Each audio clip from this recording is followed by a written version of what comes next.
All right, everybody. Welcome back to another episode of our Madden 25 Connected Franchise Owner Mode Fantasy Draft Buffalo Bills Ralph Wilson YouTube series.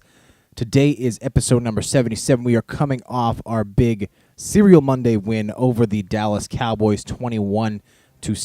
We are currently sitting atop the AFC East standings, 3 games up on the rival New York Jets. Today we have a very busy episode. First of all, before we get to our player progression, our stats, and all that wonderful stuff, we're going to check out our mid-season standings, mid-season statistics for our team's individual players. However, first, we're going to check out our current award scenario, because this is the first week we can take a look at the league awards and how they're going to stack up. As you can see, MVP, we got 2 players here in the top 10. Aaron Rodgers, currently the league MVP, at least the leader in voting. Ryan Williams at the 5th spot there, Coach of the Year. Meanwhile, Doug Maroney, one back of Dusty McDonald, a.k.a. Sean Payton of the New Orleans Saints. Heading over to strictly the AFC now, the AFC awards. Aaron Rodgers, Ryan Williams right there for Offensive Player of the Year. So Adrian Peterson of the Chiefs leading that one. There on defense, Luke Kuechly. I've mispronounced his name enough times, so I'll get it right this time. Of the Houston Texans in first. We do not appear to have anybody on this list, which to me boggles my mind. We'll get more into that as the stats pop up, but bada bing, bada boom. Here you go. Offensive Rookie of the Year, Eric Baldwin in first. Basman Hooker sitting in second, well ahead of anybody else, which is wonderful. Defensive Rookie of the Year, Jordan Dantor of the New York Jets leading the way. We do not have anybody on that list. Best QB of the Year. This is something that boggles my mind. Madden 25, a bit of a problem with the algorithm for this award. We have Aaron Rodgers leading the race for MVP, a.k.a. the best player of the entire National Football League. However, he is not on the best QB list, meaning that he's in the bottom 5 QBs for the AFC, given that there are, bottom 6. There are 16 teams in the AFC, and there's 10 players on this list, and apparently he's not better than any of them. Interesting decision. Ryan Williams currently leading the way for top running back in the AFC. Mike Williams sitting atop the standings for the Cincinnati Bengals for the best wide receiver in the league. We got nobody on this list. Personally, I think Deshaun Jackson would certainly be on that list had he been healthy for the first 3 weeks of the season. Best offensive lineman right now, Joe Thomas of the Oakland Raiders sitting in first, but Ben Grubbs, Marcus Gilbert, Michael Roos, Luis Vasquez, all on this list. Hopefully we can see them pop up as the year goes on. Defensive line, Jordan Dantor leading the way, the rookie for the New York Jets leading the way. He's currently got a boatload of sacks, which is why. Meanwhile, Thaddeus Gibson and Vince Wilfork on the list at 7th and 9th, respectively. Dominic Rodgers-Cromartie leading the way for best DBs. Again, not being given consideration for best defensive player of the year, but the best DB overall. We'll see how that shakes down. Also, Dre Kirkpatrick sitting at 8th on that list. Best kicker. Meanwhile, Greg the Leg Zuerlein sitting right there. Now we'll go over to our Pro Bowl voting. Right now, for the Pro Bowl, we have nobody in at quarterback. Flacco, Kaepernick, and Ryan of the Patriots, Dolphins, and Browns, respectively, sitting in those spots. We do have Ryan Williams sitting in second place for voting for the halfback spot, accompanied by Adrian Peterson, Doug Martin, and Julian Boswell, a rookie for the Pittsburgh Steelers. Fullbacks, no luck for John Kuhn, of course, our veteran fullback, Dornan Dickerson, and Jed Collins of the Browns and Chargers, respectively, in those 2 spots. As for wide receivers, Randall Cobb, Santonio Holmes, Mike Williams, Randy Moss, Josh Cribbs, and Nate Washington there. And guess who sneaks in the last spot with 400,000 votes fewer than anybody else? Yes, it's Gino Castro, our rookie, probably there because of his kick returning abilities. With that being said, we'll take it regardless. Leading the way by far the tight end spot, Eric Baldwin, our rookie sensation. Jason Witten in second, Zach Miller in third spot there. At the tackle spot right now, Michael Roos is leading the way in voting. We also have the top player at the left guard position, at the center position, at the right guard position, and the right tackle position. Our offensive line across the board sitting number 1 ahead of such competitors as Jake Long, Dallas Thomas, Alex Mack, John Asamoah, and Luke Jokel. So some phenomenal names there, and we're better than all of them, apparently. So that's nice. Lamar Houston and Thaddeus Gibson are the 2 left ends currently in voting. Ossie Umenyor and Cliff Averill, the 2 right ends. At defensive tackle, Jordan Adantor, Mike Martin, and Forrest Keys lead the way, while at left outside linebacker, Justin Houston and Donta Hightower lead the way. At middle linebacker, Luke Kuechly, Lawrence Timmons. Right outside linebacker, Antoine Barnes and Whitney Marcellus.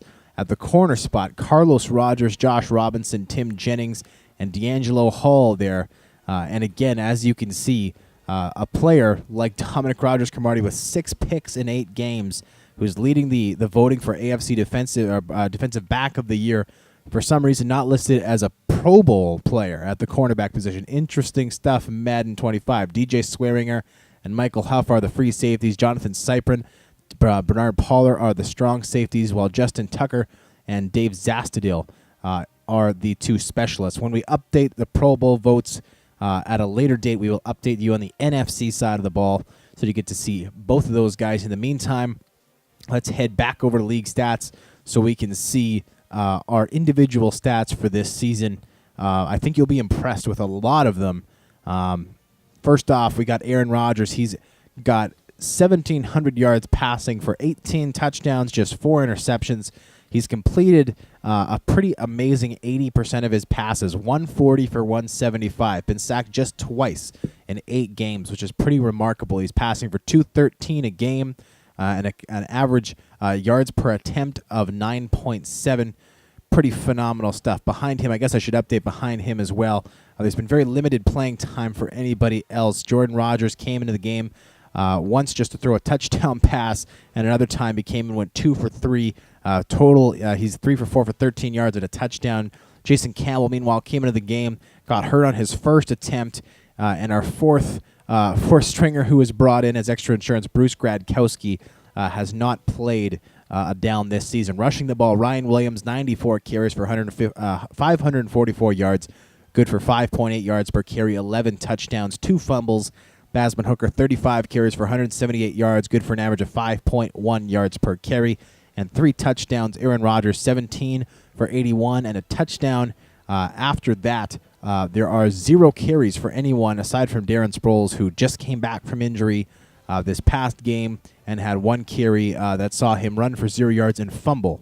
Not a great season debut for him. Aside from that, Eric Baldwin in the receiving game now, 48 catches for 554 yards, 6 touchdowns, huge numbers for the first half season of this young man's career.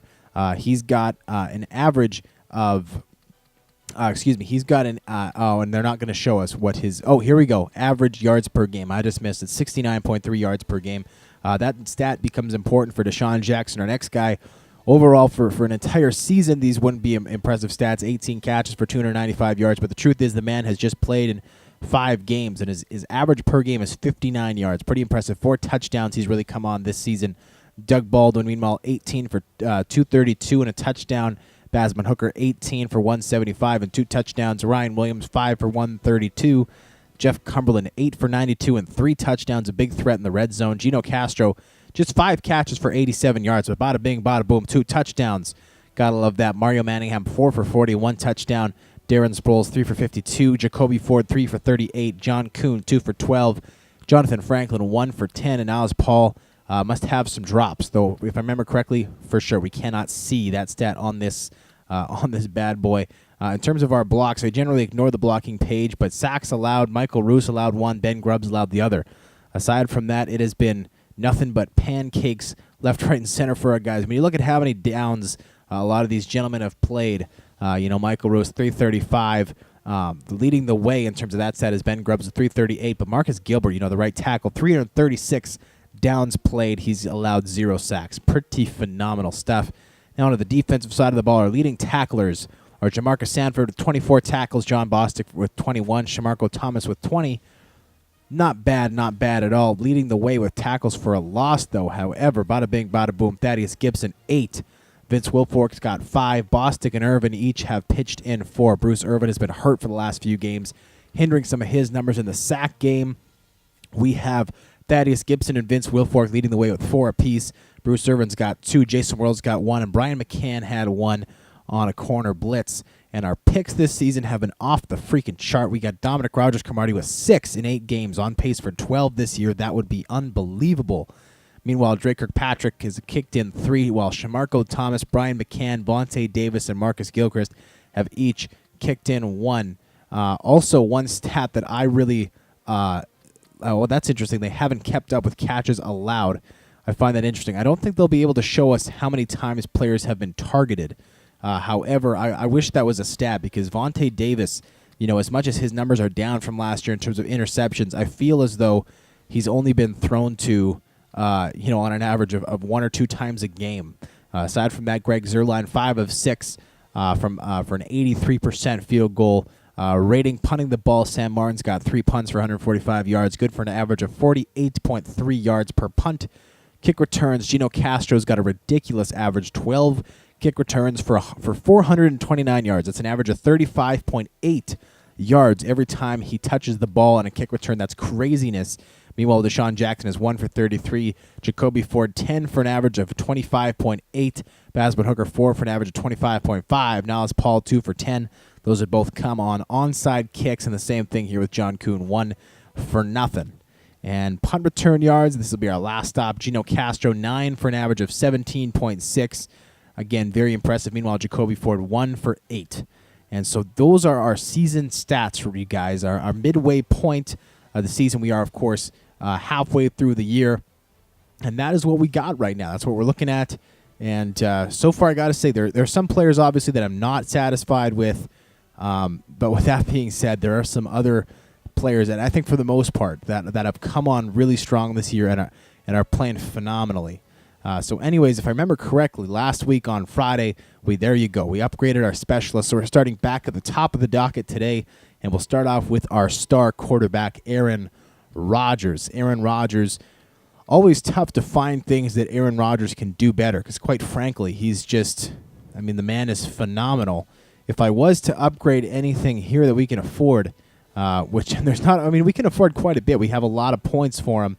I would probably look at upgrading just his basic throw accuracy. It's going to cost us 5,000 points, but we can get that up to 92. His medium accuracy is only 92. Let's look at getting that up next, get that up to 93. But aside from those little accuracy things, Aaron Rodgers is just about as good as they come. We'll top up his carrying ability by 1 as well. Aaron Rodgers, again, as we saw, has been sacked just twice this year, so it's not like he's facing a ton of pressure, but just in case he does continue to face pressure as time goes on, we can get his carrying ability up, so he's less likely to fumble the football. Meanwhile, we're on to Jason Campbell now. Jason Campbell, we're going to basically stay in the same boat, just work on his passing accuracy, his short accuracy. We can afford to get it up to about an 86, which is nice. Medium accuracy sitting at 83, deep at 78. Aside from that, let's go ahead. Let's get the medium accuracy up to 84 and leave that at that. Leave him with 1,400 points.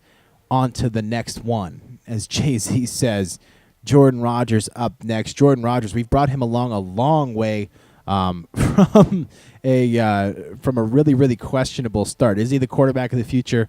Well, no, but that's okay. He's proving that he can be a talented third guy to come into the game, and really for the last month of game time at least, he's been the backup because, of course, Jason Campbell has been injured for a long time now.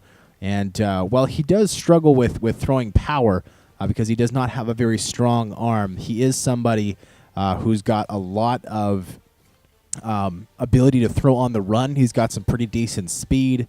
And again, you saw he's had very limited playing time this year. He's only thrown 4 passes, but hey, he completed 3 of them, which is pretty darn good. And I'm happy with the progression he's made. Jordan Rodgers in real life is not in the NFL, and look at this. He's up to 79 overall in just a season and a half with us. Pretty impressive. Meanwhile, Gradkowski, we're basically just going to look at upgrading his medium accuracy because that's in the toilet. Again, Gradkowski I don't think he'll ever get into the game. His deep accuracy is awful, but just spend the balance of his points because we may as well. You know, we're going to be really sorry if we don't, if he does have to get into a game. He's got pretty impressive throwing on the run ability. Anything in the high 70s in this game is pretty darn good for most people. And once we get this throwing accuracy up here to an 85, we'll leave that at that. Again, Gradkowski not likely to get into the game, but the moment that you decide not to upgrade him is the moment that he's going to have to play. On to the next one, Basman Hooker here.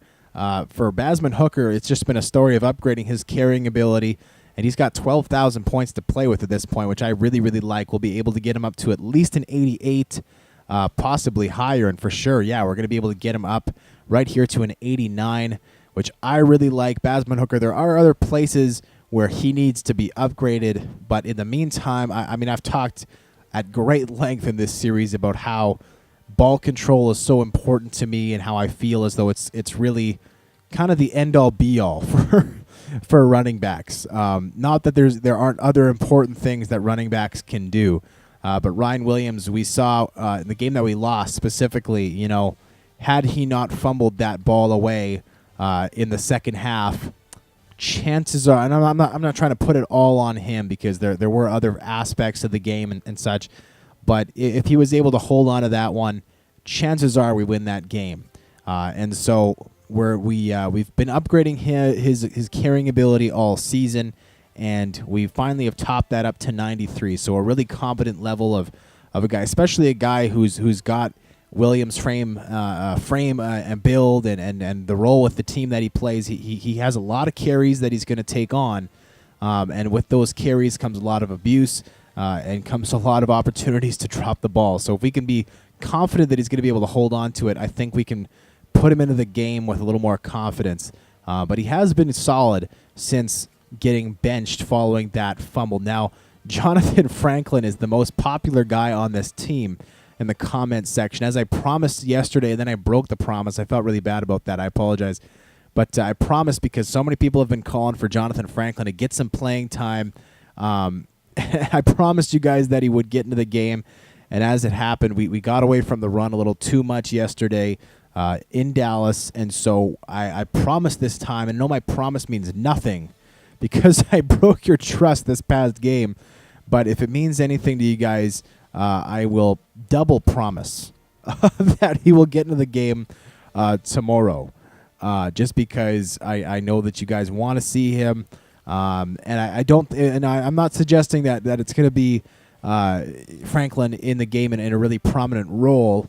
But with that being said, the guy is definitely going to get some time to go out there, maybe get, I'm talking 3 to 5 carries and kind of show what he can do. So that'll be him, and we'll get going with that. Meanwhile, we're working on John Kuhn right now. We're getting his impact blocking up into the 90s, which I love, getting those big blocks at the point of attack. And then from there, you know what, let's get his route running up to 61.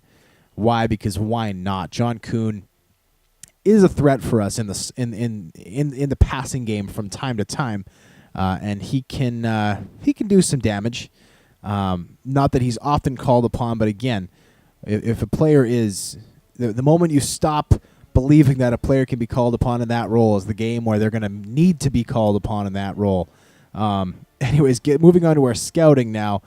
Players who we have scouted mostly fall under the defensive tackle, left tackle, center zone. That's the only positions we've looked at. We're looking at potentially grabbing a left tackle in the second, third round-ish, while our defensive tackles mostly are our later round picks that we're kind of taking a look at. We do have some favorites at this point. We're definitely looking at Macon, a.k.a. Bacon Benedict, with our first pick. Second pick, a couple of left tackles who might fall down that we might be interested in. Aside from that, actually, let's go available. I don't like going unscouted because then we don't see the guys who we've already scouted.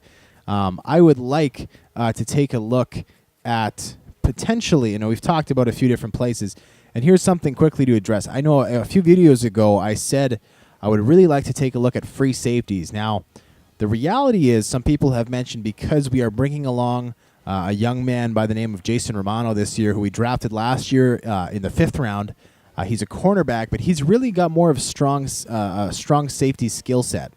And with that being the case, with him being more of a strong safety type player, I would be really interested to actually move him to strong safety. People have been suggesting, hey, why don't you then move Shamarko Thomas to free safety? Now, Shamarko Thomas is more of a strong safety in terms of his skill set, but if we're the ones, he's got such great speed and physical ability, if we're the ones controlling him at that free safety spot, I think he could have a lot of success.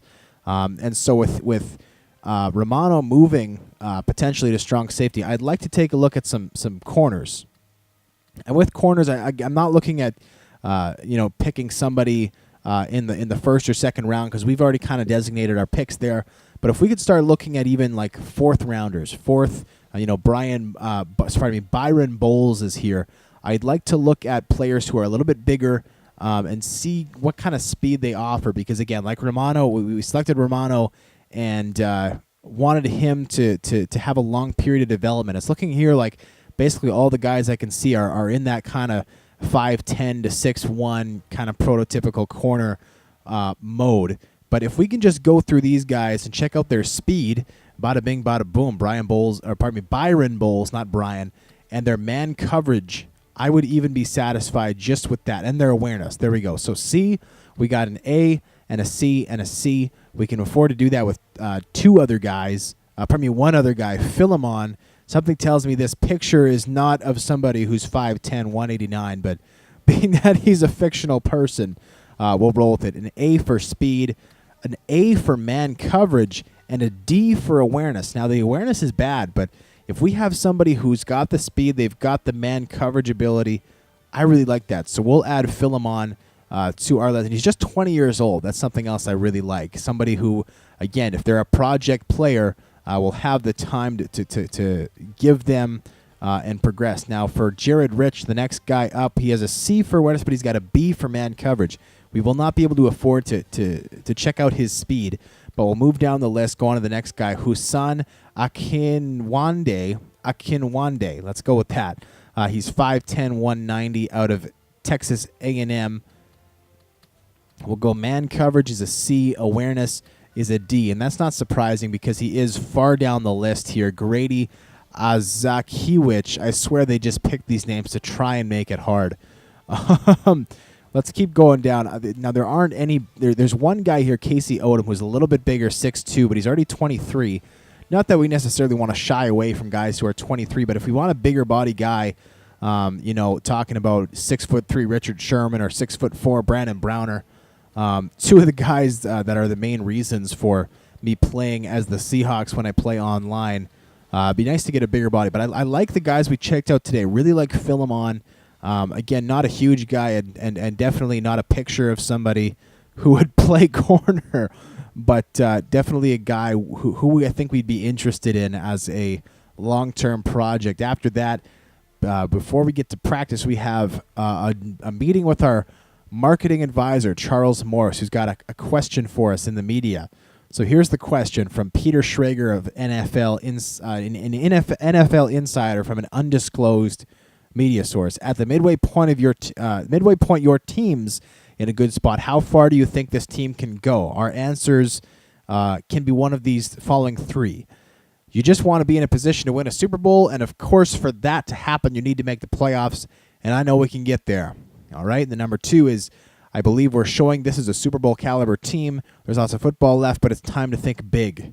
And now number three, well, it's a dangerous game to start looking ahead, so right now these guys just need to worry about winning each week.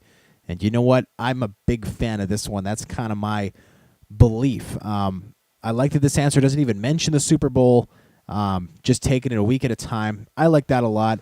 And wow, team popularity per win, we get nothing per loss, -5. So apparently not a good answer, but whatever. I like it. It's honestly what reflects my values the most.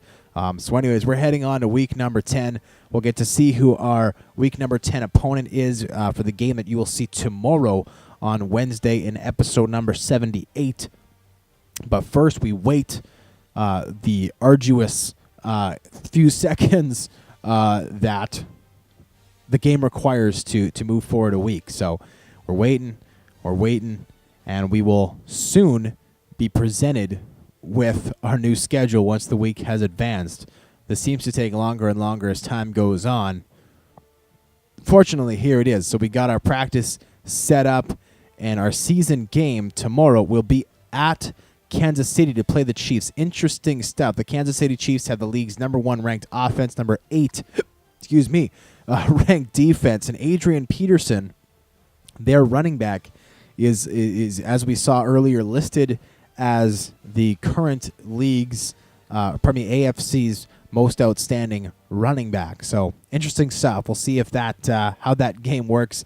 In the meantime, we're going to go ahead and go fourth quarter tie. You're tied up with less than 5 minutes to go. Hold on to win it. We have, by my calculation, a 3 practice scenario winning streak against the Flippity Flops. Let's go ahead and advance that today.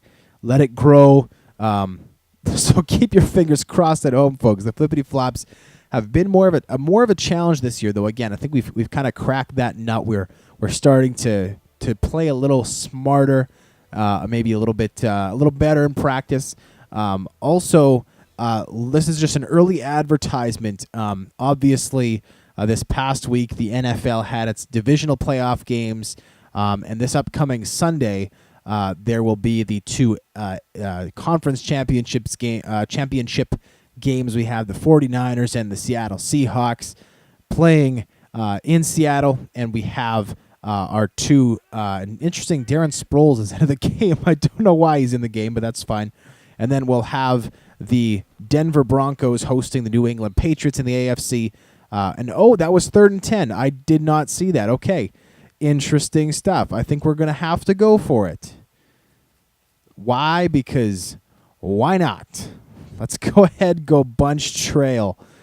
I like this play, as I've said before. Deshaun Jackson heading out on the quick out.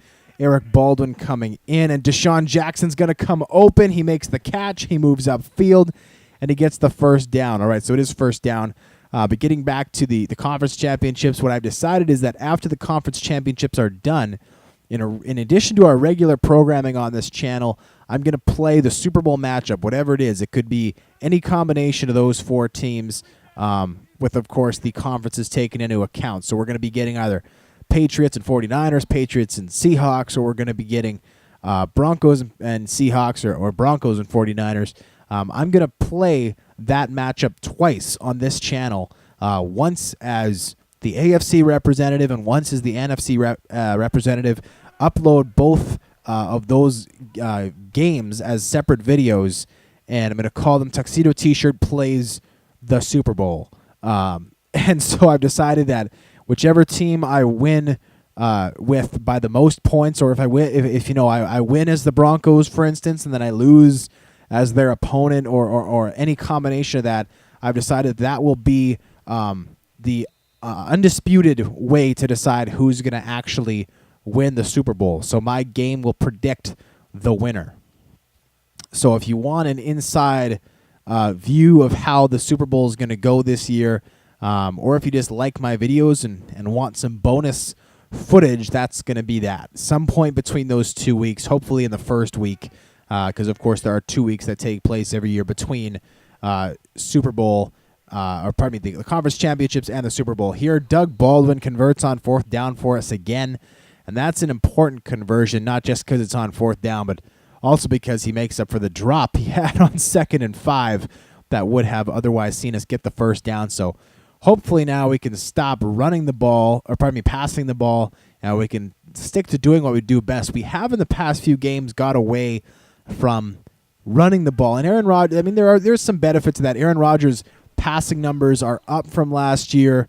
And Ryan Williams' average is good. He slowed down a little bit these last couple weeks, but that's okay. In the meantime, you know what? Let's go ahead, because I feel so bad for yesterday not getting Jonathan Franklin into the game. Let's get him in practice a little bit. Give him some carries.